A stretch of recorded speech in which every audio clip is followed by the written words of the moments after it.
If anybody listening is not familiar with AR or augmented reality, it's really a digital layer on top of the real world. It's digital things that show up only through your camera or lens, but they're aware of what's around them. They're aware of the surfaces. They have shadows. What we found was that being able to control little characters in AR is great. And there's certain things that we do that really make them feel good. They have their own physics and they bounce off things. They look extremely realistic, not in how they look, but in how they look around the world. Light hits them in the right way. But what was missing was really any interaction with them that felt like a real thing. Couldn't talk to things in AR before. Once we realized we could integrate artificial intelligence, that's when things really changed. And that's when we really like the clear path of we have lightning in a bottle here in OnlyBots came forward, which the first time I talked to an OnlyBot in AR was like a magical experience. Being able to see things, something only through your camera that exists on your table, even though it's not really there, and be able to have a full-on conversation. It was a funny conversation too, because we've made them like unique personalities. Some of them are grumpy, some of them are stubborn. At that moment, it was clear, okay, this needs to be the focus of our company. And all of it was really around just magic. Like, how do we make things seem magical?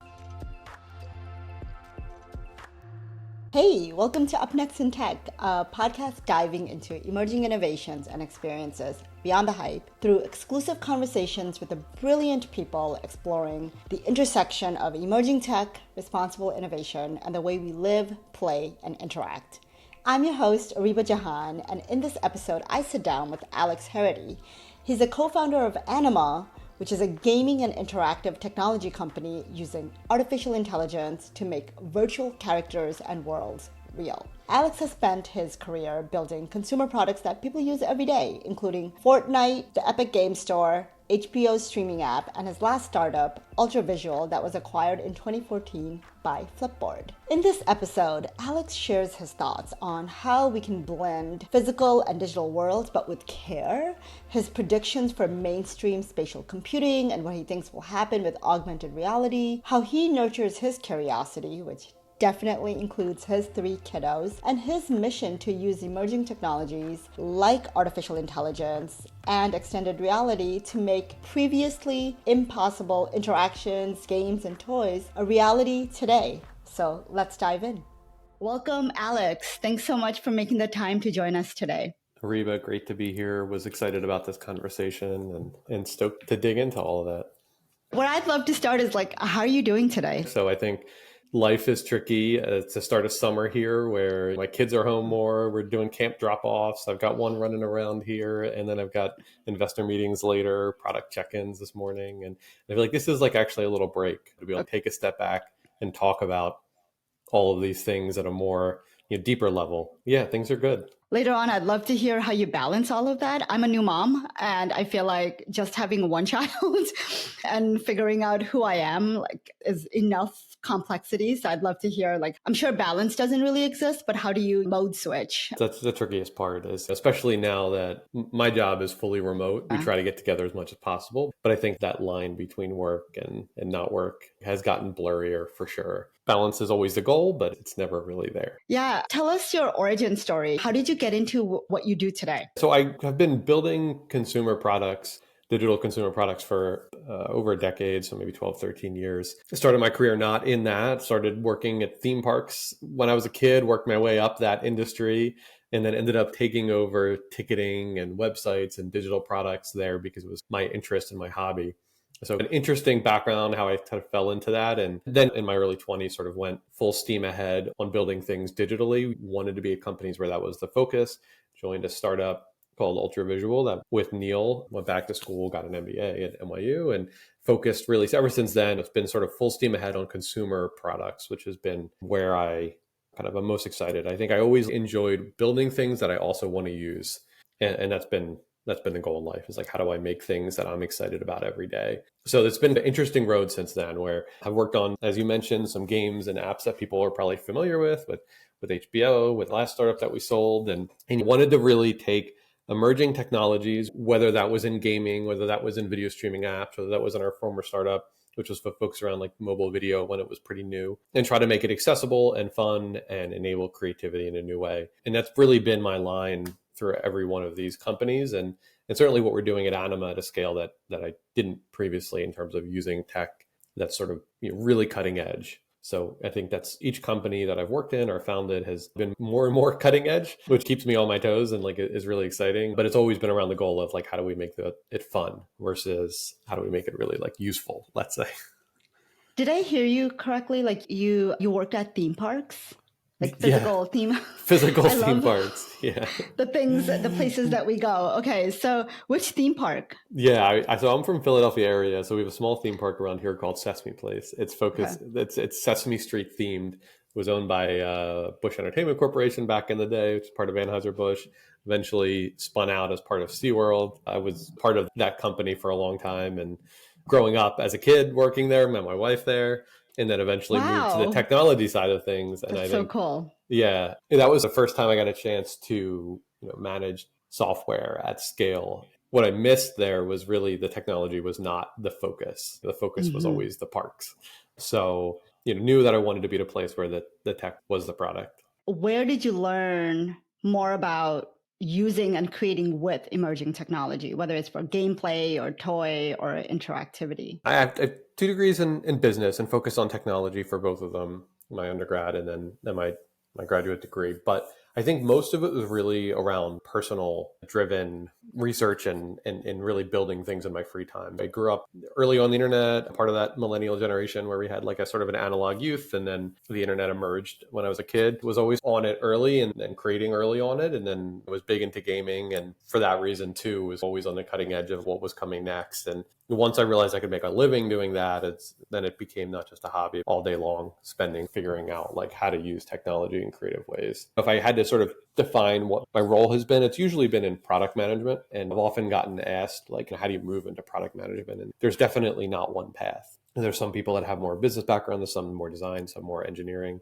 It's usually driven by a passion for defining the roadmap of tech products and like wanting to build things, but maybe not having the skill to do it yourself, which I think is a reality for me where I'm not a coder, I'm not a designer, I'm a little bit of both and not great at either, but I understand them both. And that's what product management has been. And it sounds like from your MBA background, you also understand like the multidimensional aspect of having a business that's also a technology. Yeah, hopefully that's what I'm bringing to the table. that's that's definitely my job. Yeah. What was the moment that you knew that you wanted to pursue the path that you're on? Whether that's like being a co-founder of Anima or like when you pivoted more into when the tech was the main focus. I guess there's 2 parts that I could point to early on in my career. One of them when I was working with in the theme park and I piloted a program. We were the first to use like facial recognition in a theme park around season pass holders or something. It was like a really small project, but it was just using extremely cutting edge tech at the time to solve a problem. And I just loved it. And it was like, okay, what if I could do things like this all the time? And then the second one was when I downloaded Ultravisual right when it came out and had to figure out, okay, who created this? It was an app around like really creating with video and images back before, it was early when Instagram was new as well. And it was just so far ahead of everything else. And I remember when I contacted with Neil, who founded the company, was able to join. And once I started working on that, it was like, oh, I can work on something that I, as a user, just really love and admire and want to be using every day. And if I can keep getting that feeling, then it's just work doesn't feel like work. Work feels Yeah. like you're making something that feels more like art just because you're expressing yourself, something that you wanted to make. So those were kind of earlier things in my career. And then, with Anima, the realization for what we wanted to build came from when I was working on Fortnite, really seeing a change in the new generation's view of digital ownership and digital goods and how Fortnite skins were as much a part of their sense of identity as physical goods, just as much as their sneakers are in real life. Both sort of in respecting that and wanting to keep kind of building in that space and kind of talk to how that turned into Anima, but that's another sort of inflection point for me. Okay. What I appreciate is your openness to dive into something that you haven't done before with a sense of curiosity and wanting to just immerse yourself. I'm curious what allowed you to do that. Because I think that's a moment that maybe some people might experience fear and a sense of, okay, this is too much of an unknown and I don't know if I'm ready to dive into this. What allowed you to mobilize yourself?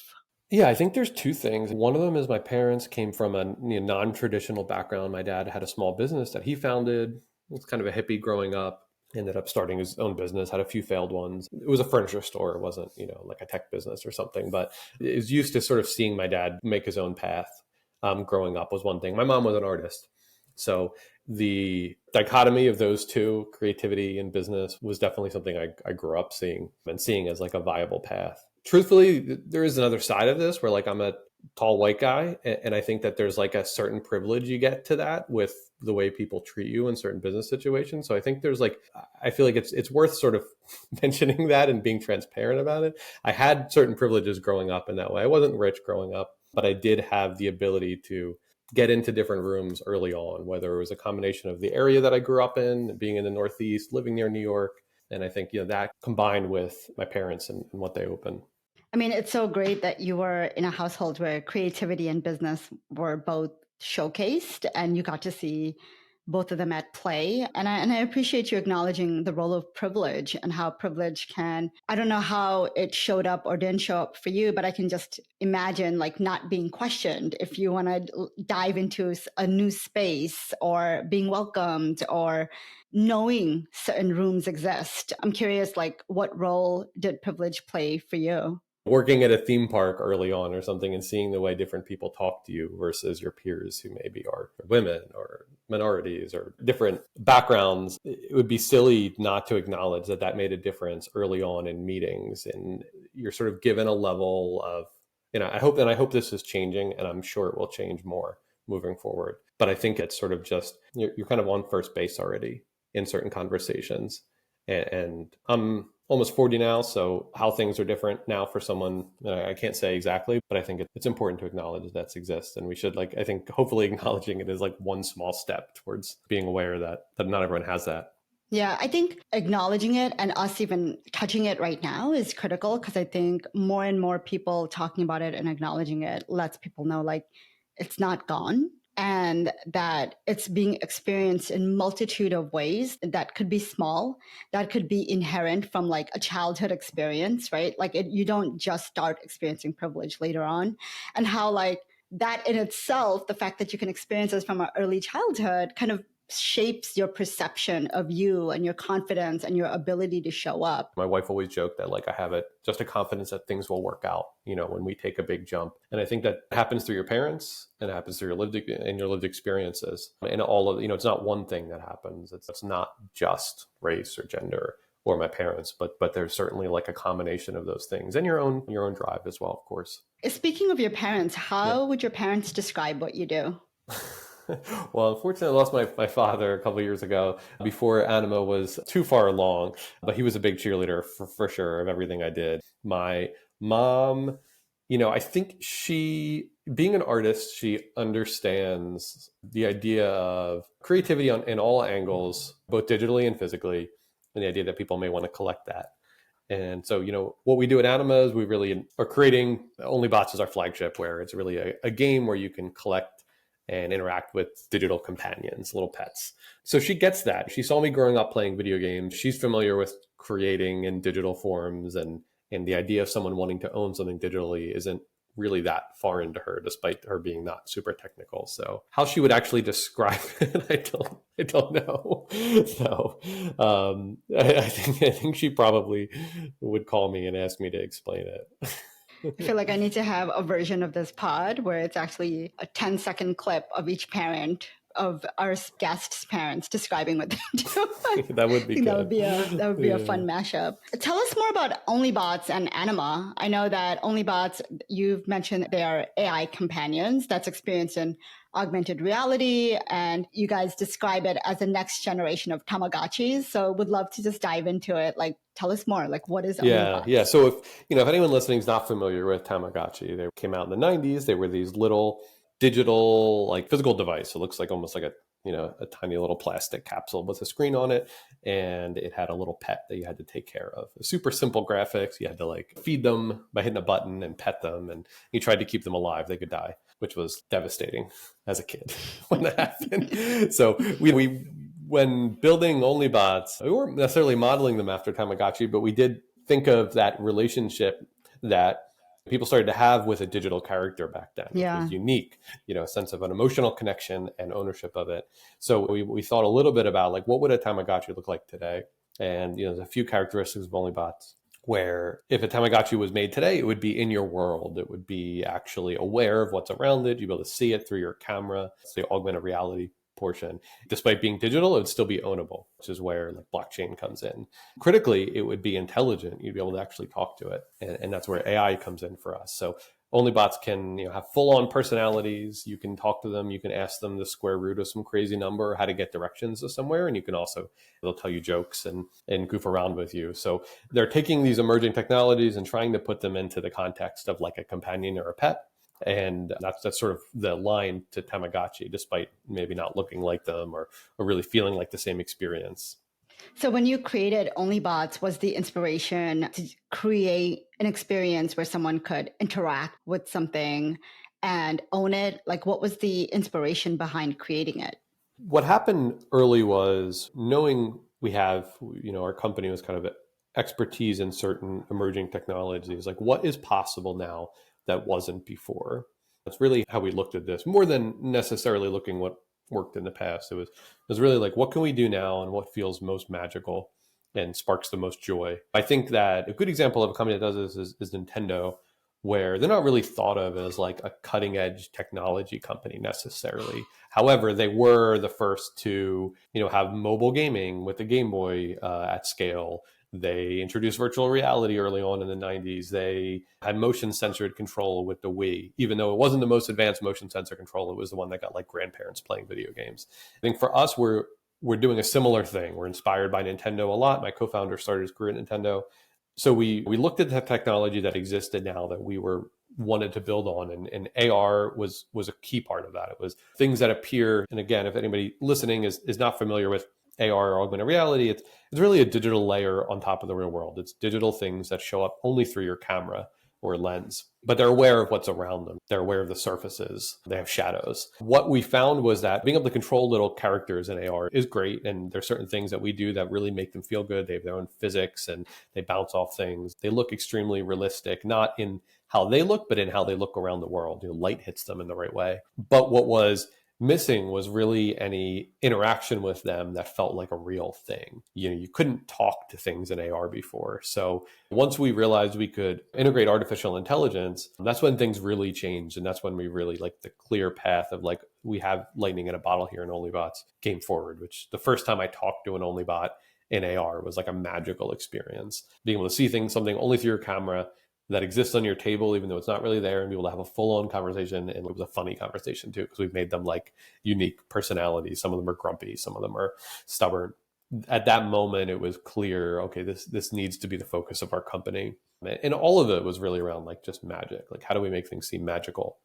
I know you talked about by embedding AI into the OnlyBots, they're able to converse and have interactions. Can you talk a little bit more about that layer? Like, what is it trained on? And I know you also said like you have created different personalities. So like using AI, and then what is that layer that allows it to still maintain its personality? Yeah, so there's a few different parts of this that are kind of worth diving into. A lot of people listening have probably interacted with ChatGPT, which is, an LLM or large language model developed by OpenAI. We use similar technology in OnlyBots, and we actually use OpenAI's technology for most of the time. We're agnostic in terms of which LLM we're using, but we've had most success with them. We also have our own model that's not a large language model. It's kind of like a smaller language model that takes certain things that you say to an OnlyBot. So I guess the quick overview of what the technology here is that you talk to an OnlyBot. We do what's called speech to text. We do voice recognition. We hear what you're saying. We then send that back to our servers. We don't save that. It's all privacy, like when we're saving any information. And then we filter that through what we call a rules engine, which is basically saying an OnlyBot will have this personality. They will have this backstory, these secrets. If somebody says this, they'll react in a certain way. We find out if anything that you said triggers our model. Like if you reference the OnlyBot's name or a certain action, we'll then take an action immediately based off that. If you told one to jump, it'll jump. We know certain things like that. If we don't know what you said and it doesn't trigger any of that, then we'll send it to a larger language model. We use GPT 3.5 Turbo. It's by OpenAI. And then we send a question or whatever you send to it, and then it replies back. That is meshed with our own personality prompt. Some bots don't speak in, full sentences. Some of them you can speak in any language. Some of them don't always answer you the way that you want them to. Some of them always respond in a joke. One of them talks like they're always in a 90s sitcom. One of them thinks about everything as a conspiracy theory. So all of this information we're sending to the LLM to try to get a really specific response back. We then get that back and decide if that is an appropriate response. That appropriateness could be a combination of like, are they saying anything that we don't want them to from a parental sort of guidance kind of way, or does this seem out of character? If it does not, then we'll send it to our speech or text to speech, which then gives it back to the OnlyBot to say in-app through their voice. All that happens in about a second and a half. I was just about to ask, like, yeah, it used to be much slower incredible. and much more expensive even 6 months ago. Yeah. Costs have came way down, and we spent a lot of time doing all of this streaming. So it happens, piece by piece as you're talking. We're sending chunks of what you're saying. There's no sort of waiting for the next step to finish for us to continue things on. Each OnlyBot, once it does interact and respond, is it like learning from each interaction? It's not right now. I mean, certain things, yes. But in terms of what we're careful about today is that we don't save your information, anything that you say without your permission. We'll be rolling out soon a version that you can tell an OnlyBot to remember certain things for you, or default on to remember things. Right now, we always default off that option. So we learn things in terms of the process. We see what OnlyBots are doing. We see what OnlyBots are replying. We do save that information, even though we don't save what you're saying. So saving the outputs, not necessarily the inputs. Yeah. And we personalization of your relationship with an AI companion is a really interesting topic, and it's one that we will expand on greatly over the next 6 months before launch. But we just need to be really careful about it. We never want to surprise you or also change how an AI feels about you based around things that you may not want it to.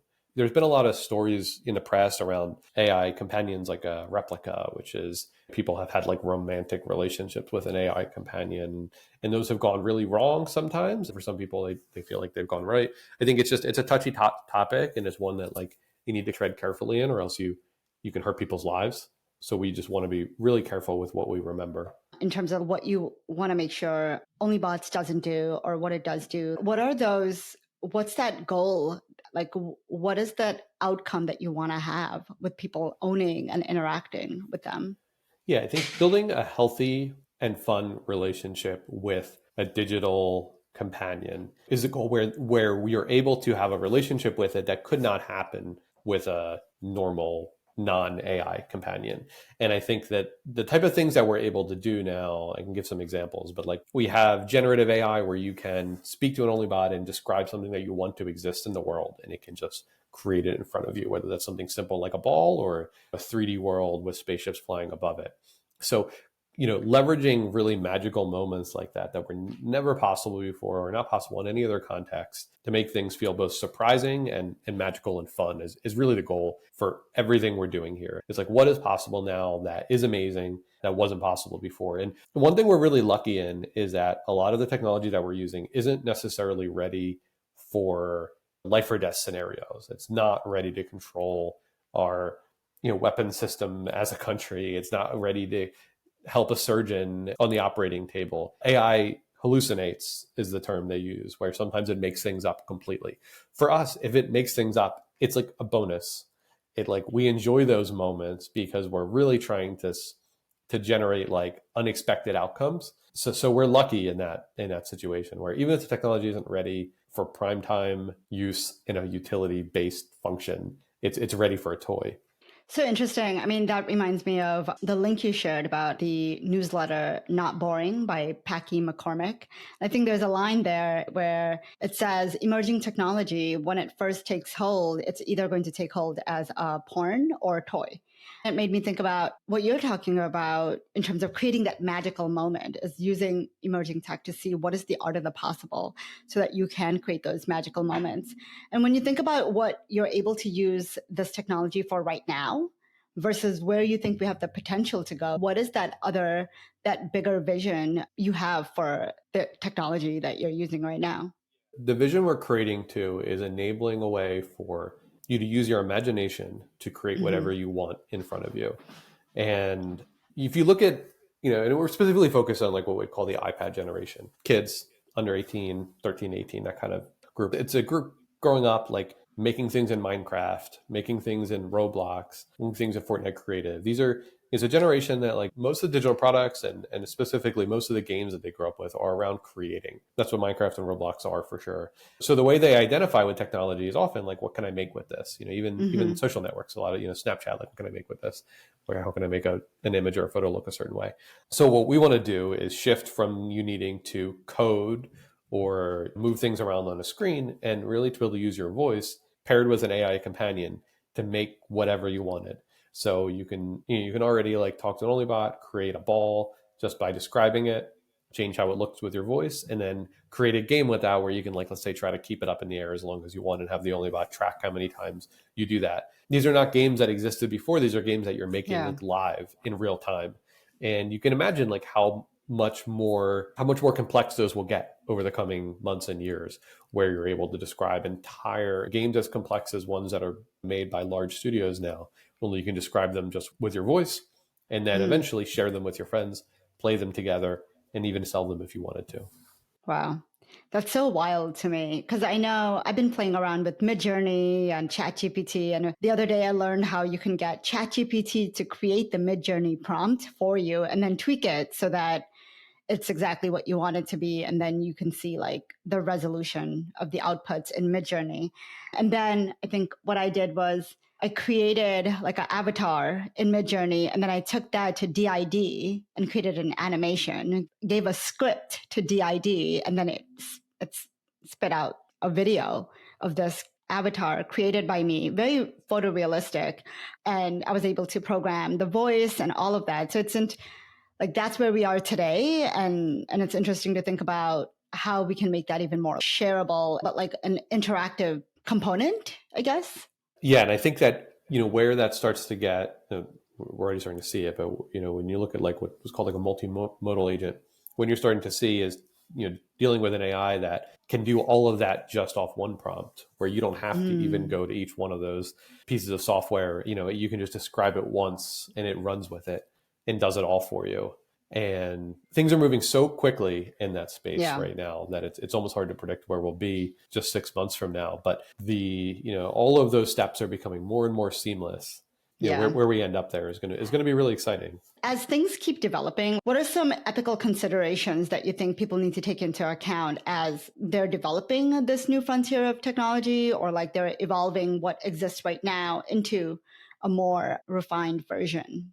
Yeah, I think being transparent with data is always key. We've seen that in the Web 2 world with social networks and like where things have ended up. I think being open about that. A big thing that I think about a lot is what I talked about with Replica, which is when you're dealing with people's emotions and their emotional connection to something, even if that something is artificial, you need to be careful and aware of that and have their best interests at heart. Be careful about who you're marketing to. And for us, we're dealing with kids. So we're building a product that's a game, knowing that like a lot of our users will be under 18. There's whole different sort of ethical considerations around. There's legal ramifications of storing their data, knowing that we're dealing with like growing minds who don't have the same context for the world and that an adult might have. So I think those things are really important. I think there's broader discussions around like AI and like, will AI take over the world? And I don't know that I'm the best person in the world to articulate those arguments, and I honestly don't know where I feel around all of it either. I think I have those concerns too, but I don't think I'm contributing to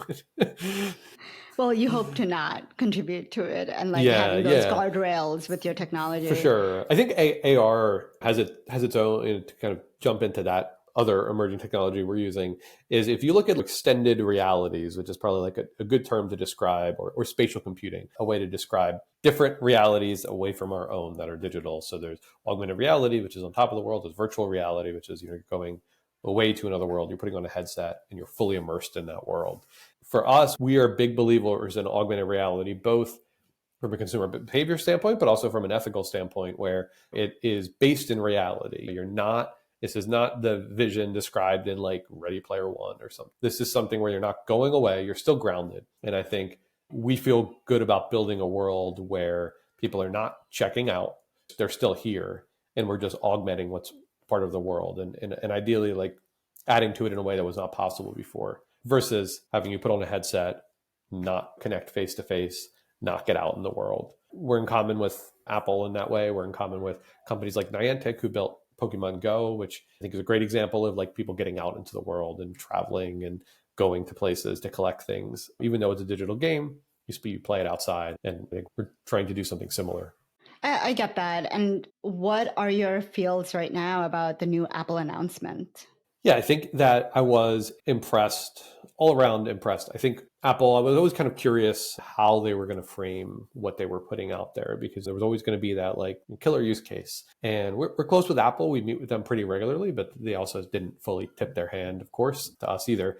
And I think what we've seen is them really just marketing it as another display or a new computer in your home. It's not a mobile device. It's not something you'll bring out into the world yet. Eventually you will, but this is, a really high-end computer and display to use and interact with digital things in a different way. We're building something for it, but for OnlyBots, we'll have that out at launch, where you'll have like your OnlyBot visible when you're using a Vision Pro. I think our approach will be different than some because of the reasons I talked about. We're really focused on it being like fun and funny. It's particularly interesting where things will go over the next couple of years, because right now, most people are not going to have a Vision Pro. No doubt about it. Apple knows that. It's like over $3,000 device. It'll be niche in some ways, niche for Apple standards anyway. But I think if they can get people to want one, even if they don't buy one, and maybe not buy it because it's too expensive, then I think they're probably successful. Because I don't think most people want an Oculus right now. Most people aren't like clamoring to buy these. But I think if Apple is successful in having it be an experience that people actually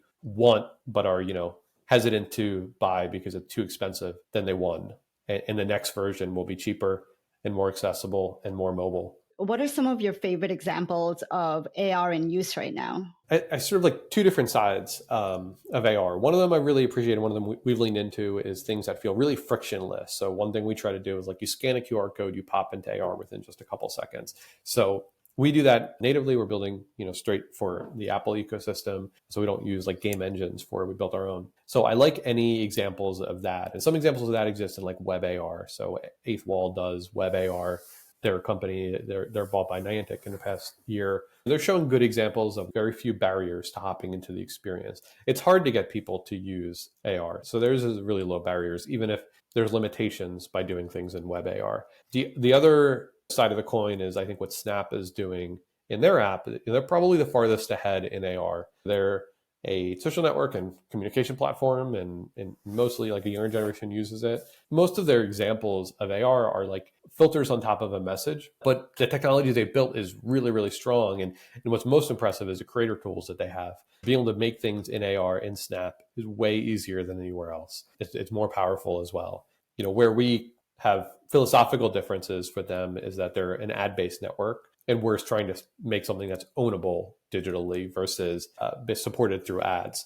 So there's sort of a different strategy in terms of what we're building and what we're owning. But I think Snap's a great example of just great creator tools, really strong AR technology. People in their creator community have made like incredible things. We're close with them, and they've done a great job nurturing that.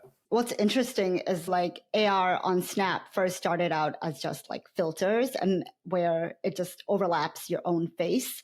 And then it kept evolving and getting so much more refined and higher fidelity and so creative. So that's been really cool to see. And then seeing other apps adopt similar models and then try to use that similar technology for that human behavior. What's something you wish more people knew or used or understood as it relates to the different emerging tech we've talked about today? I think what's tough has been that people have a vision of what augmented reality will be, and it looks more like Minority Report, or it looks like something that like is super seamless and really high tech. Mm-hmm. And I think unfortunately most AR misses the mark, and your expectations are high and it doesn't usually hit them. So realization that is like an acknowledgement of the industry, is that most AR is below your expectations. What I would love to see is encourage people to sort of go out there and try more things in the space. That said, like a lot of it hasn't been good. So it's been on us to really like reduce barriers, make it easier to try things, and really try to like get more people out there trying with it. I think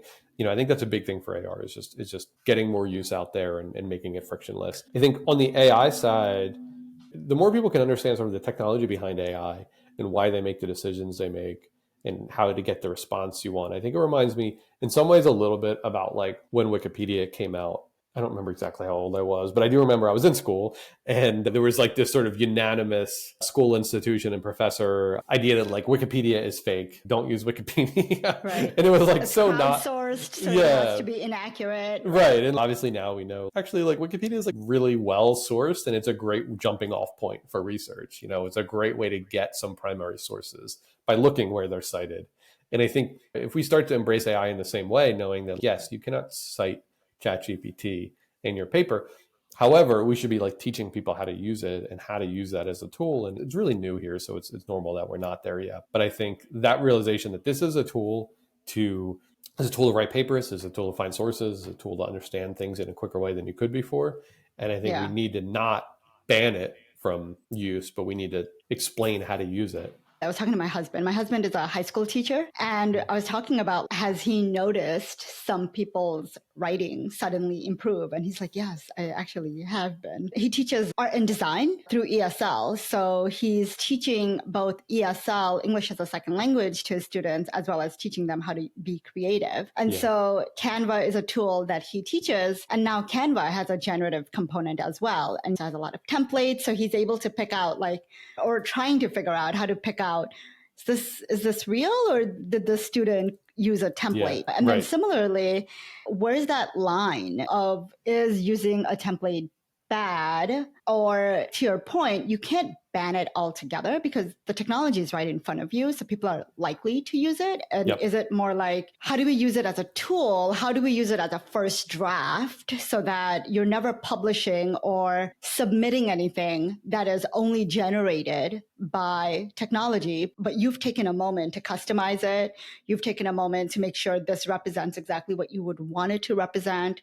Does it have words that you wouldn't want to use and all of that, right? So I think I agree. I don't think we can do like a all or nothing. I just think the in the middle, that gray area is messy and confusing. And I think it's it's funny. I was talking to a friend who's a French teacher, and she was saying, at the end of the year, she had an essay that her students had to write in French, and she said like 80 to 90% of them were clearly from ChatGPT because they were using verb tenses that she hadn't taught yet. Oh my goodness! So I don't speak French, so I don't remember the exact what it was, but she was describing that. It was using words that she knows she didn't, way to phrase sentences that she knows she hadn't taught. And it's funny that it was the last week of the year, and she was like, okay, whatever. She was flexible and generous. I think their students at the time. And I think, at least in French, you can also like quiz in person, and versus it's a little harder to do that in some subjects. But I think what's funny is that like if those students had realized that like you could define the AI model to not use those, and you could tell it to talk like, say, an 8th grade French student in French too, then you probably would not have those. So I think it is really tricky moving forward for teachers to be able to recognize this stuff. But I think the more we can, involve it into the process sooner and show how it can be used, the better, because it's going to happen either way. And either it happens in a way where we reject it and it's impossible, you can't stop progress, or we do it in a way that like encourages people to use it as a tool. Speaking about that, I feel like in a matter of months, I now see courses all about prompt engineering, prompt AI whisperer, and all of these terms. And it makes me think about like the rate at which new skills are being developed, as well as the demand for new skills are happening. And I'm curious, like, what are you noticing? Like, what are the new skills that our listeners should train up on or learn more about? I think interacting with ChatGPT and trying to get certain answers is really, it's a super easy way to like just start dipping your feet into this stuff. And I think that trying to get it to say the wrong information, trying to get it to say the right information, trying to like organize data for you. I mean, it really depends on like what you're doing. And I think there's, if you're in college now, you're probably already doing this. Like every college kid I know, our babysitter in college says ChatGPT is her best friend, jokingly now. But so I think like, unfortunately, it's become like much more critical, I think, for people growing up now to be really aware of these technology advances if they're moving into a field that is going to use them, because they're moving so quickly.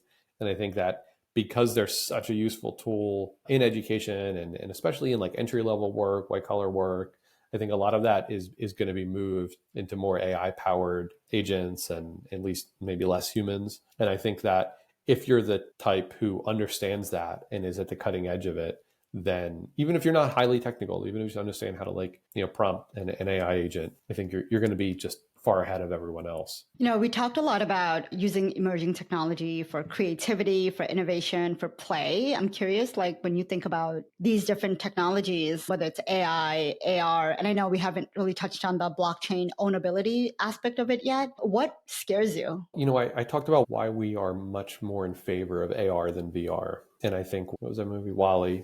There's certainly a vision of the future where we're all sitting strapped in with headsets, unaware of what's around us. And that's scary. So I think the more we can use technology to complement our world, the better. And the alternative is very scary. The alternative is one where it takes us away from our world. The less grounded we are in reality, less grounded we are in our community, the more likely bad things can happen to the greater world. We need to use technology to bring us together. I guess the big negative from the Web 2 world was that a lot of the big apps became focused on dopamine fueled products, trying to get you to come back and use your news feed and tap to the next thing constantly, all in the name of spending more time in the app. I think pairing that philosophy with emerging technology and AI would be really scary. So I think, because you don't want to encourage people to be disconnected more and more and more. I think Apple and Tim Cook leading over there have been really good about articulating a vision of the future that's not that. But I get scared a little around,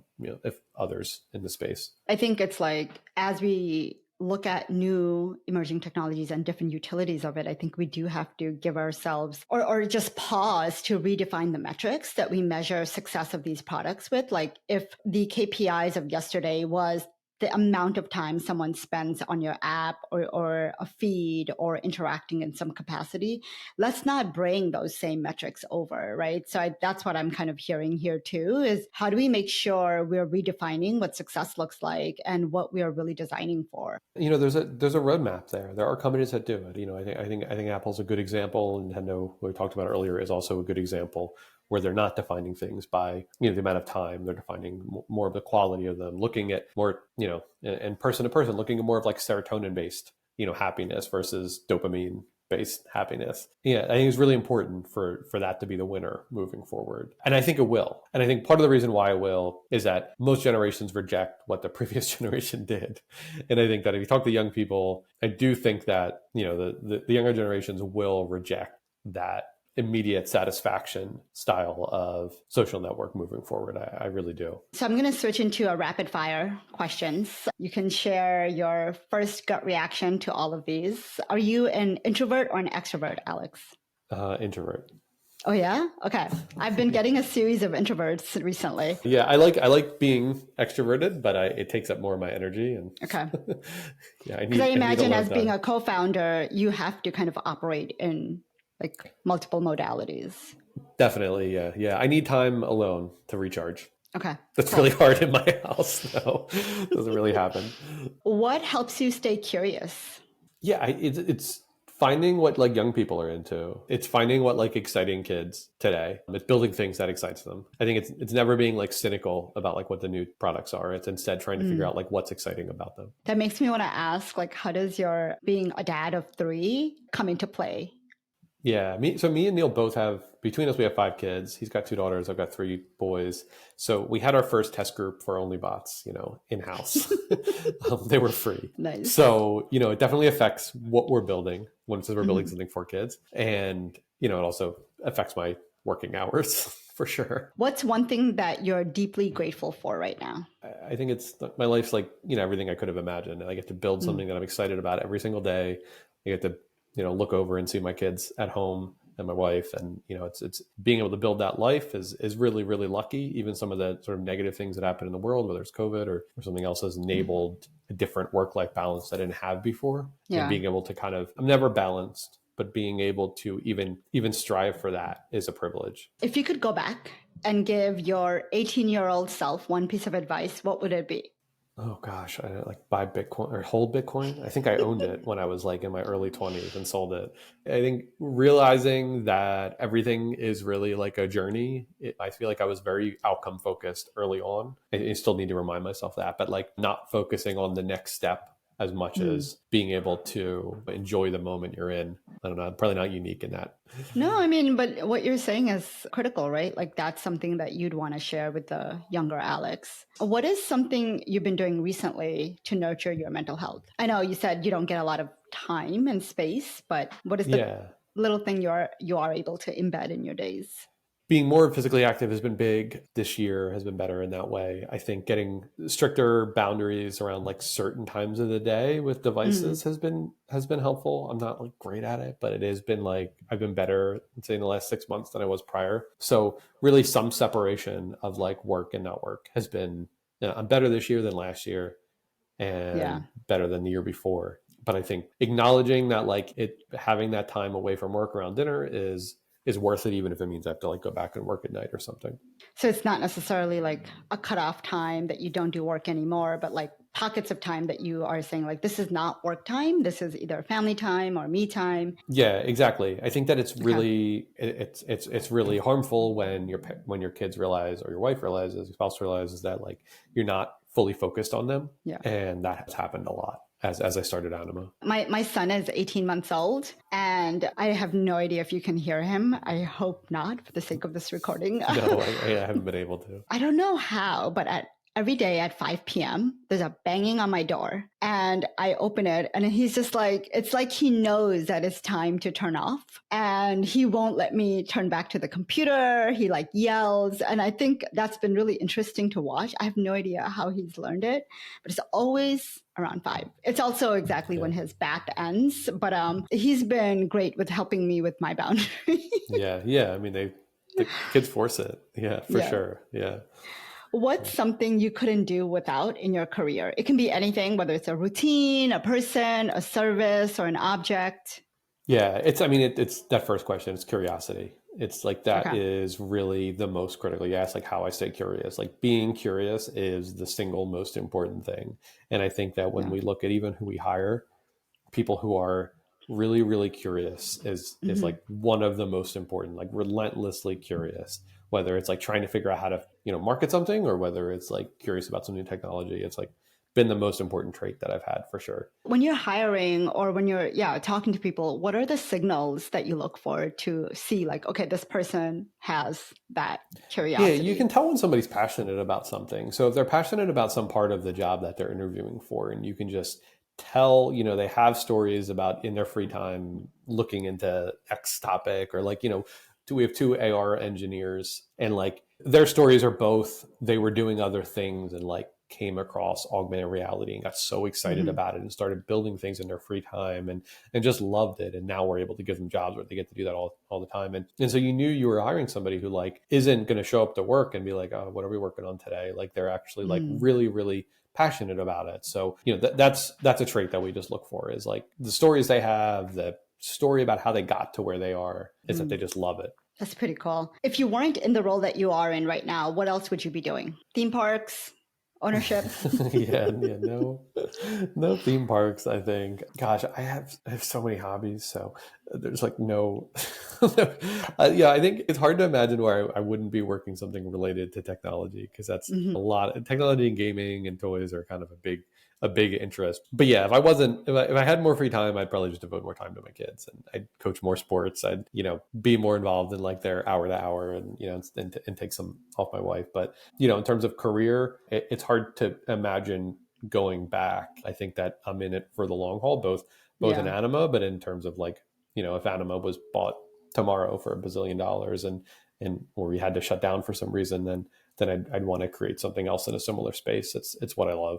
What is up next for you? Yeah, the next 6 months are really big for us, where we're fundraising. We are releasing OnlyBots widely early next year. A bunch of beta tests to do over the course of this year. If you're listening and want to try OnlyBots, you can just Google us or download the app in the iPhone App Store. You get a little taste of what they're like, but for us, it's finding. What I focus on is like, what can we do now again that we couldn't do before, and how do we enable everyone to do that in a fun way? And that's really what the next 6 months are about, is preparing as much of that into the game as possible and making sure it's a success. A big part of that is also go to market and the marketing side of things.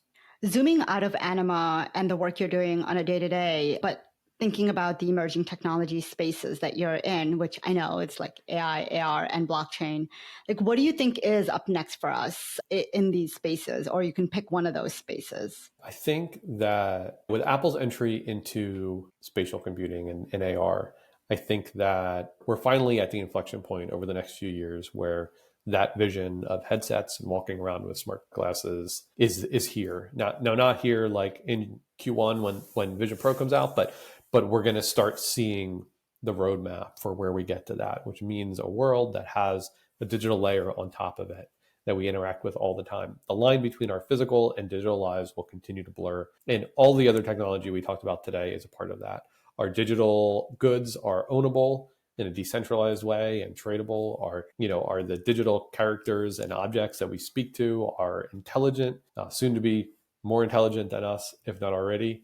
And I think all of that blends the real and the digital in a way that was never here before. You could call it the metaverse, or you could just sort of acknowledge that this is just a change in our relationship with digital lives. And I think that's what the next 5 years looks like. I'm really excited to see like what people create and what experiences these emergent experiences that we end up into, and how it impacts what we do and how we show up. Who would you say is up next? Like who is someone we should all be watching and learning from? Yeah, I knew you were going to ask this one, so I thought a little bit about who I've been Awesome. interacting with. And yeah, I think the person that jumped to mind immediately, her name is Emma Jane McKinnon Lee. And she's another founder, also in sort of intersection of the technologies that we're in. She has a company called Digital X. They're a fashion company. Emma Jane's like background is crazy. She was in school for like a space engineering, dropped out to start a hedge fund, and then after success there, like founded this company that is really about digital fashion across realities, ownable on the blockchain, and using AI to create it. And just one of the smartest people I've talked to lately. She sounds young. Incredible. Yeah, she's much younger than me, in her 20s, and just kind of blown away by her. And I'm like very excited to see where she takes what she's doing. It's definitely a different path. It's not venture capital funded, and she's able to kind of do it all herself and bring people in as needed. But I think that intersection of creativity and really cutting edge technology is obviously super interesting to me. And I think where she's going with it is going to be something to watch. I will definitely be checking her out. Alex, thank you so much for your time today. This conversation, I've been really looking forward to it. Where can people go to learn more about you, Anima, and support your work? Yeah, I think best way to find me is probably on Twitter, just Alex Herrity, AlexHerrity. Or you can find me on LinkedIn, and then Anima and OnlyBots. If you Google OnlyBots, we should be the only thing that comes out. And you can try it out in the iPhone App Store, other devices eventually. You can find us on Twitter and all the other social networks too. Amazing. Thanks so much, Alex. Thank you for joining us for this conversation today. If you liked what you heard, be sure to rate and review us on Apple Podcasts and Spotify to help more people discover the show. Really appreciate you joining us today. And be sure to hit subscribe, leave a comment, and come back next week so we can keep exploring what's up next in tech and shape our collective future together. Until then, stay curious.